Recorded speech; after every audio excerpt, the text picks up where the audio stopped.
La intervención judicial para eliminar el impuesto de plusvalía ha puesto patas arriba la contabilidad de los ayuntamientos. Era una partida importante con la que contaban y que les ha descuadrado las cuentas y los presupuestos municipales. Ahora mismo no saben qué hacer.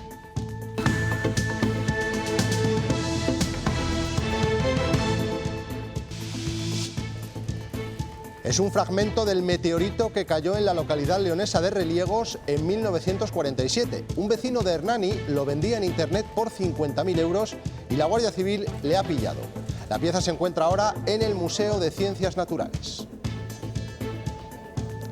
Buenas noches. Vender o heredar una vivienda supone tener que pagar un impuesto a los ayuntamientos, la llamada plusvalía. Es la diferencia entre el precio actual y lo que costó en su momento.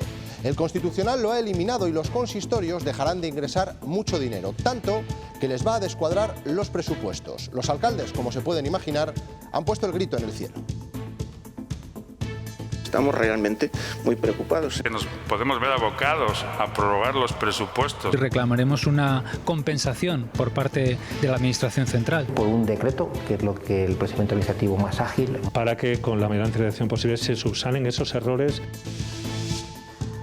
El segundo estado de alarma también fue inconstitucional, así como las medidas de cogobernanza con las comunidades autónomas. Según el Tribunal, el Congreso de los Diputados debería haber ejercido un control periódico que no se produjo. Castilla y León, Cantabria, Asturias y Galicia abandonan al Ministerio y crean su propio grupo de trabajo sobre el lobo. Presentarán una gestión alternativa y el primer paso será actualizar el censo de estos animales. Roberto Núñez.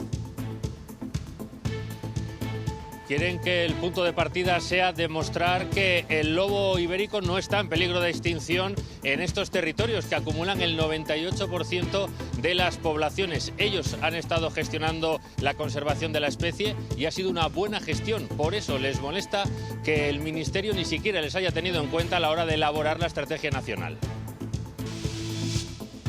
Sacarse el carnet de conducir es cada vez más complicado, pero no por la dificultad de los exámenes, sino por el tiempo que tardan en convocarte para las pruebas. La media es de 4 semanas. Hay más demanda y la pandemia ha reducido los aforos. Castilla y León es una de las comunidades líderes en turismo. Para el Puente de Todos los Santos no hay prácticamente huecos ni en hoteles ni restaurantes. Segovia, por su cercanía con Madrid, es una de las provincias favoritas. Carlota Muro. Así es, las calles estaban aquí en Segovia llenas en el anterior Puente del Pilar y para este desde la hostelería, pero también desde los hoteles, esperan que se vuelva a repetir ese tremendo éxito, aunque eso sí, en esta ocasión el mal tiempo puede afectar a la ocupación porque aquí en Segovia todavía los hoteles están entre el 60 y el 80%. Creo que es muy probable que rocemos el 100%, siempre pendientes, no obstante, de las condiciones climatológicas. O minimiza de alguna forma el daño anterior. Últimamente estamos contentos, estamos muy contentos, la verdad. Aquí.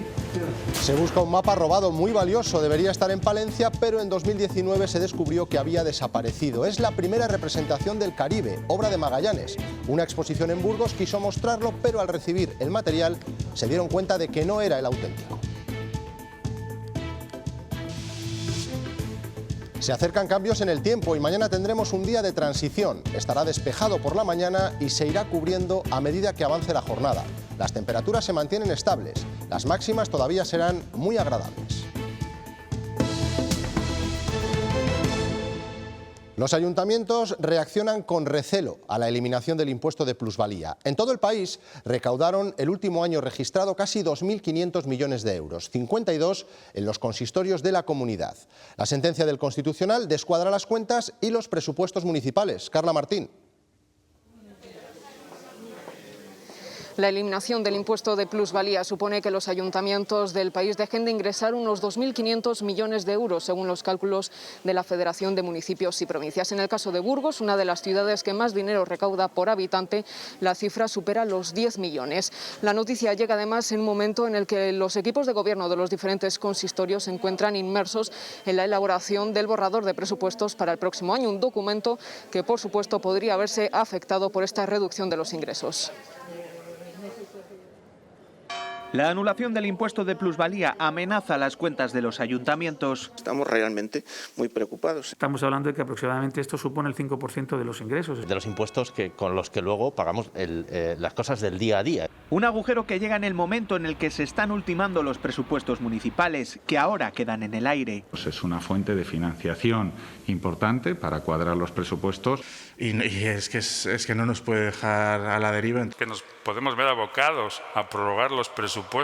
A través de la Federación Española de Municipios y Provincias han exigido ya soluciones inmediatas al Gobierno. La necesidad, la obligación y la urgencia de trasladar de manera inmediata un instrumento normativo que dé cobertura para que con la mayor antelación posible se subsanen esos errores o esa forma de tramitar este impuesto que realmente lo quita el Constitucional, ¿no? Por un decreto, que es lo que el procedimiento administrativo más ágil, más rápido.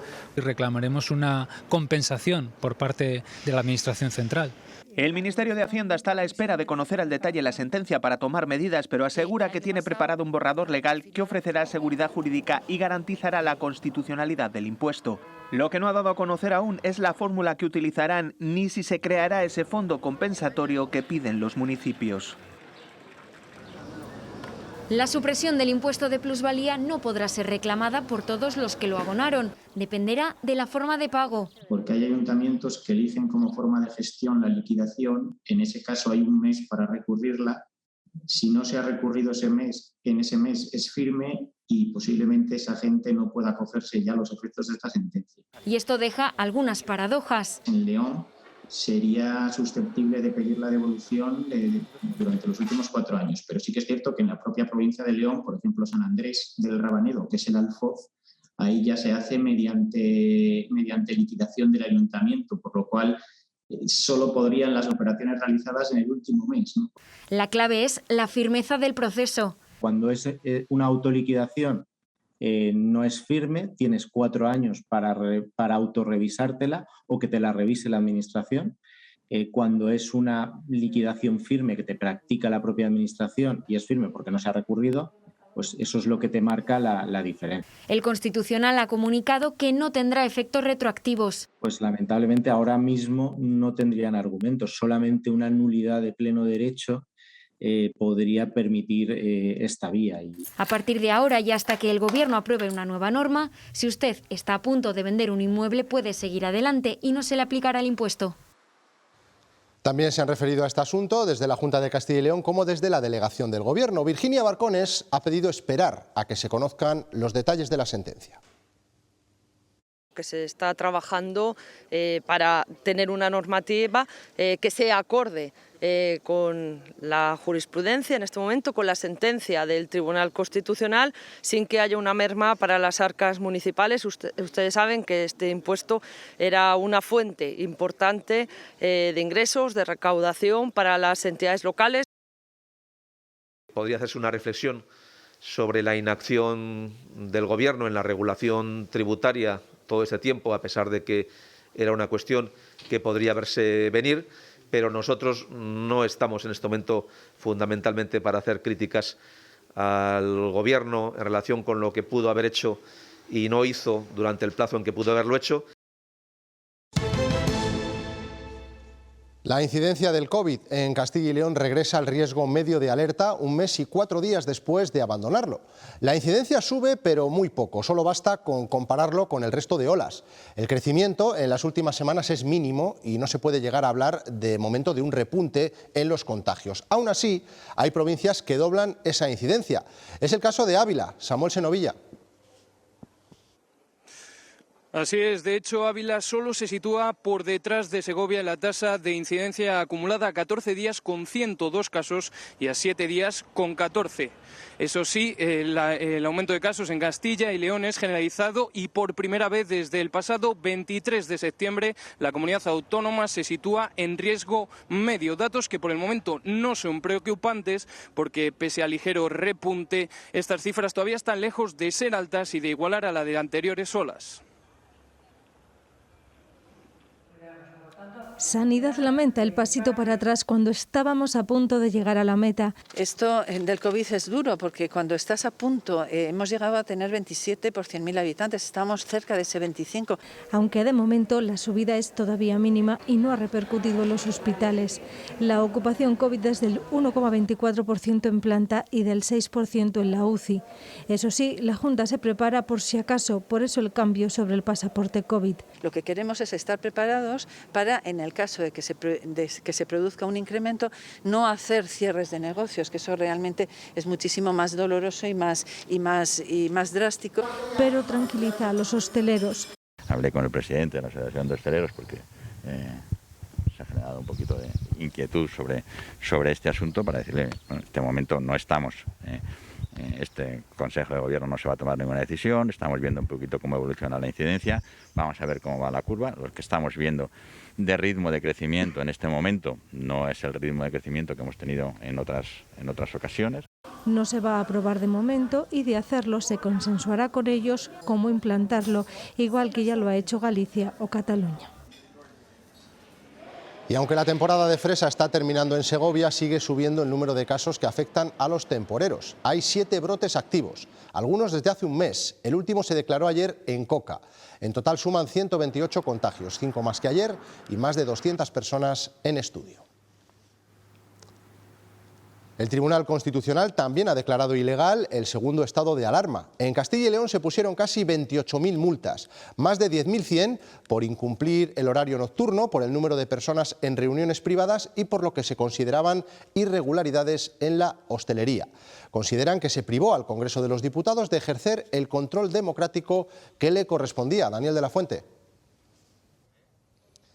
Sí, este tribunal declara inconstitucional el segundo estado de alarma con 6 votos a favor y 4 en contra, como ya ocurriera con el primer estado de alarma. El texto señala que la duración de esa prórroga, que se extendió durante 6 meses, era infundada y que las razones presentadas por el Gobierno no tenían coherencia para solicitarla. Además, detalla que se concedió esa acreditación sin saberse qué medidas concretas se iban a aplicar. La sentencia considera reprochable que el Congreso no ejerciera su función de control y que se derivase a las comunidades autónomas todas las responsabilidades. Esta gestión, también en materia de vacunación, ha demostrado el éxito de esta cogobernanza, el éxito del Estado de las autonomías. Tenemos un gobierno con Pedro Sánchez al frente que durante el tiempo de la pandemia, lejos de buscar la fórmula de garantizar y proteger los derechos fundamentales, los ha vulnerado de una manera constante. Estamos preparados y que no dejaremos de trabajar para defender a nuestro pueblo de los atropellos de socialistas, comunistas y, por cierto, con la necesaria colaboración de los populares. La hostelería de Castilla y León se prepara para un nuevo puente, el de Todos los Santos. Hoteles y restaurantes empiezan a tener complicado ofrecer reservas porque prácticamente lo tienen ya todo vendido. Nuestra comunidad es una de las favoritas para pasar estos pequeños periodos de descanso. Carlota Muro, Segovia. Así es, y fíjense, porque en muchas provincias ya se ha colgado el cartel de completo, es decir, la ocupación hotelera está ya al 100%. Eso sí, hay factores que pueden hacer que este Puente de los Santos no sea tan bueno como el anterior del Pilar. Por ejemplo, el tiempo va a llover y también va a hacer más frío. Aún así, los hoteleros están contentos y confían también en esas reservas de última hora. Puede ser el caso de Segovia, porque aquí a la ocupación hotelera todavía le falta un empujón, está entre el 60 al 80%.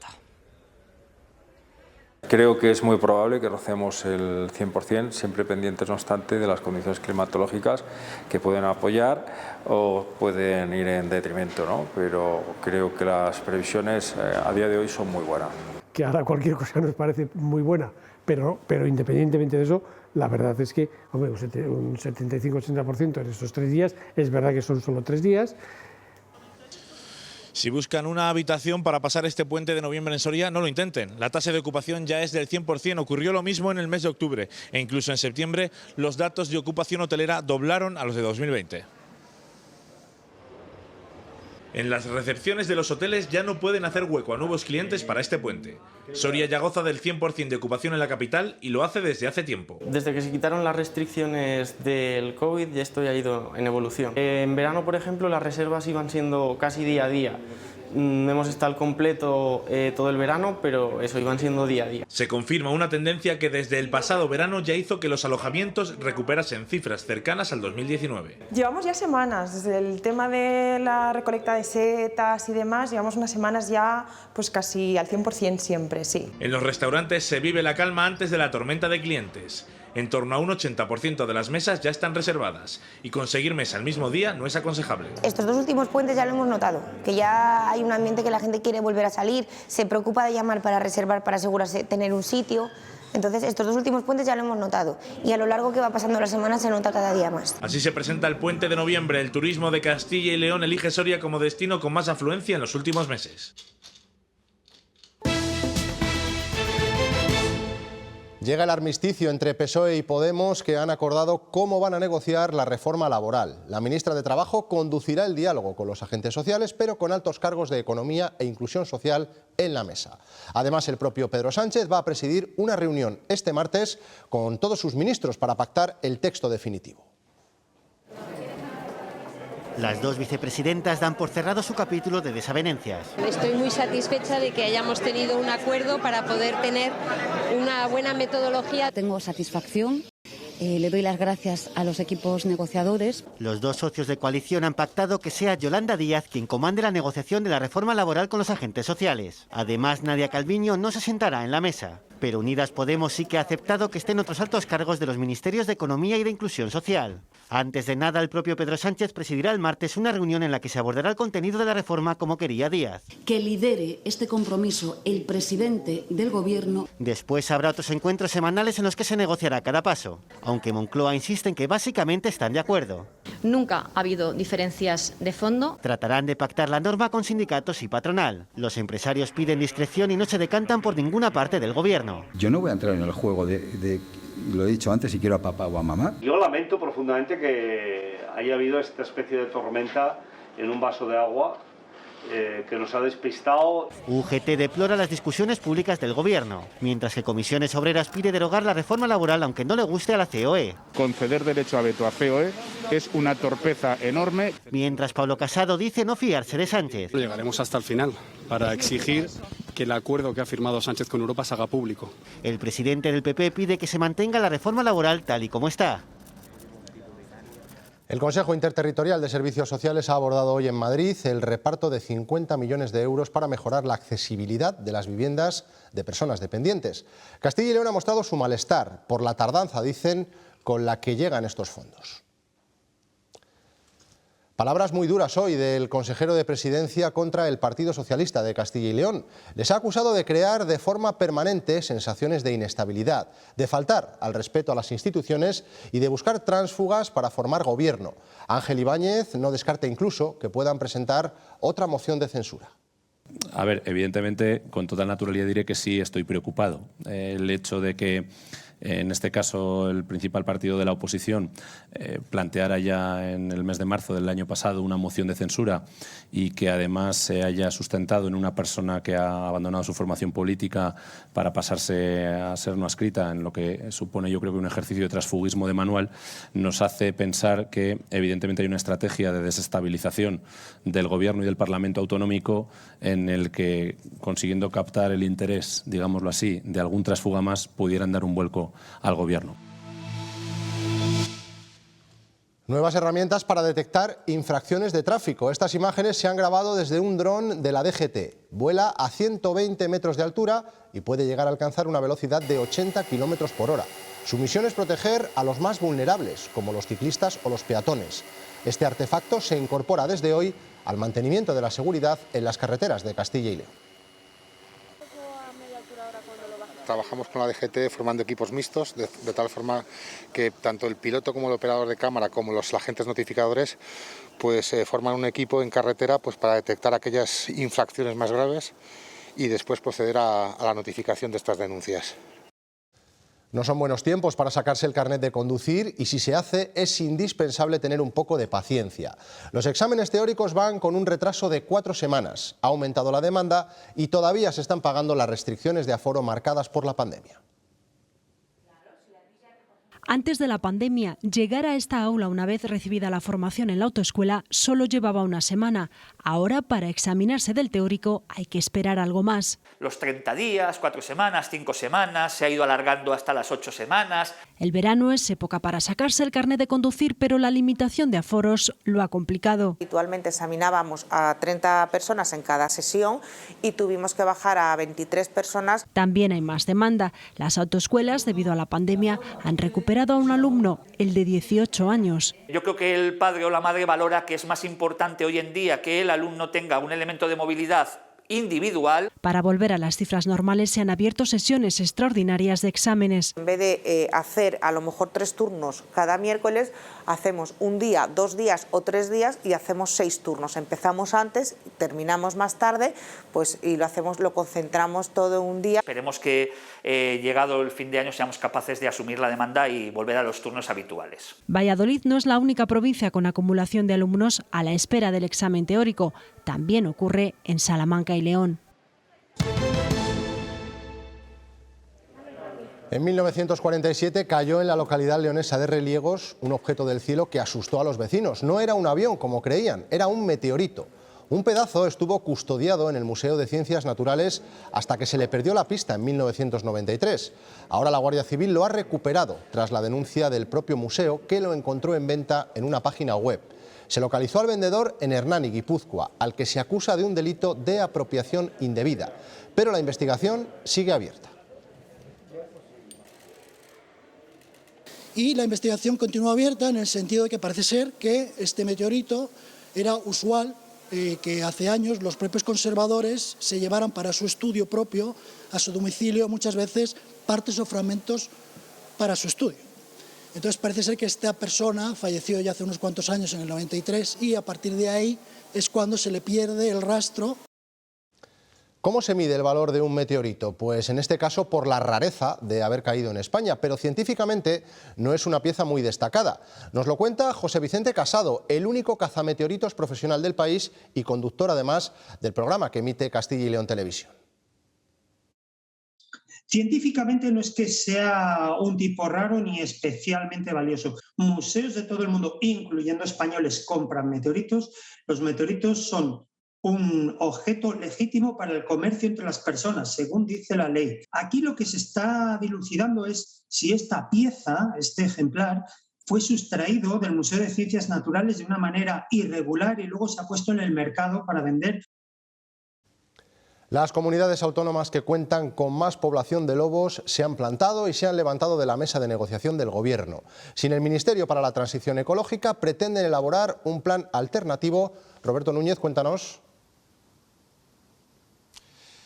Dicen que si el Ministerio no las tiene en cuenta a la hora de elaborar su estrategia nacional, ellas actuarán a su manera y según su criterio, porque para eso dicen son las que de verdad tienen experiencia en la materia. Las comunidades del norte, del noroeste de la península, Galicia, Asturias, Cantabria y Castilla y León, acaparan el 98% de las poblaciones del lobo ibérico del país. Son, por tanto, quienes han estado gestionándolo y quienes saben cómo se puede hacer mejor para conservar una especie que ahora mismo aseguran no está en peligro de extinción. Por eso elaborarán su propio plan de gestión al margen del Ministerio. Eso sí, se lo presentarán para que tenga las herramientas adecuadas y para que tenga en cuenta lo que se ha estado haciendo hasta ahora. De hecho, las comunidades aseguran que si varios territorios de distinto color político se han puesto de acuerdo en esta materia es porque es el Ministerio el que se está equivocando. ¿Cuál es su estado de población? Y a partir de ahí, de esos cimientos sólidos, que es saber qué población es la que tenemos, hacer una estrategia acorde al estado de las poblaciones. Que 4 comunidades autónomas, como se ha dicho tantas veces, con diferentes colores políticos en sus gobiernos, estemos de acuerdo en que una orden ministerial, en este caso, no se ajusta a la legalidad, lo que pone en evidencia es un fracaso absoluto del Ministerio. En el acto de celebración del 25º aniversario de la agencia de noticias Europa Press, el presidente de la Junta ha hecho un repaso de los avances de la comunidad en estas 2 décadas y media. Mañueco ha defendido la necesidad de un periodismo veraz frente a la desinformación. Las redes no tienen que ser un enemigo, pero tampoco a veces esas fuentes son las más fiables si detrás no hay un periodismo que sea, como decía el alcalde, veraz, que sea independiente, un periodismo que esté entre los mejores. Les hablamos ahora del centro penitenciario de Topas, en Salamanca, donde se ha registrado una nueva agresión por parte de un interno a 2 trabajadores. El sindicato ACAIP denuncia que cada 36 horas los funcionarios sufren una agresión. También denuncian que el centro de Topas es el que cuenta con la plantilla más reducida. Faltan 203 trabajadores. O sea, es que te falta un 32,4% de los funcionarios para trabajar. Eso es una barbaridad, por las deficiencias, por la problemática, por la agresividad de los internos. Posiblemente Topas es el centro que peor está de personal en el panorama nacional. Las limpiadoras de los hoteles vuelven a denunciar episodios de explotación laboral. Están recaudando fondos para crear una plataforma de reservas solo para los establecimientos que cumplan los requisitos del sello de trabajo justo y de calidad. La patronal considera que todas las empresas deben garantizar las buenas condiciones de sus empleados. Yo creo que todos los hoteles tienen que tener empleados y empleos de calidad en las mismas circunstancias, y no creo que sea necesario el hecho de instaurar un sello para eso, porque yo creo que dentro del ordenamiento jurídico y dentro de la conciencia de los hoteleros y de los empleados tiene que estar precisamente el llevar esa armonía para que las relaciones laborales sean las que tienen que ser, no solamente con las Kelly, sino en todos los ámbitos de la gestión hotelera. Las grandes compañías energéticas han recogido la pelota lanzada ayer por el Gobierno. Mantendrán los precios de los contratos a plazo, como recogen las medidas adicionales aprobadas en Consejo de Ministros. Creen que da racionalidad y seguridad a empresas y consumidores, pero piden cambios en la tarifa regulada. Entendiendo el presente, mirando al futuro, cerca de la empresa, del autónomo, cerca de ti. Cajas Rurales de Castilla y León, el alma de nuestra tierra. No se verán afectados los contratos realizados con clientes a precio fijo antes del 14 de septiembre, fecha que se publicó aquel decreto ley, ni los que se realicen posteriormente y no sean referenciados a los precios del mercado mayorista. Será importante que se reforme la tarifa regulada para proteger de la volatilidad a los 10,5 millones de clientes acogidos a ella, así como desarrollar otras medidas que protejan a otros tipos de clientes de la volatilidad del mercado mayorista. Visita relámpago a Argelia de la vicepresidenta para la transición ecológica para garantizar el suministro del gas argelino este invierno, que supone el 40% del total. El domingo se cerrará el gaseoducto que llega a Tarifa a través de Marruecos y solo estará operativo el de Medgar, que llega directo a Almería y que se ampliará en noviembre. El gobierno argelino asegura el abastecimiento con barcos de gas licuado en caso de que fuera necesario. El cisma entre los partidos progresistas deja a Portugal al borde de la convocatoria de unas elecciones anticipadas. Los comunistas y el bloque de izquierdas han tumbado los presupuestos generales del primer ministro socialista, António Costa. El fracaso de las cuentas deja al gobierno en la cuerda floja, por lo que el presidente de la República podría anunciar en los próximos días la convocatoria de elecciones.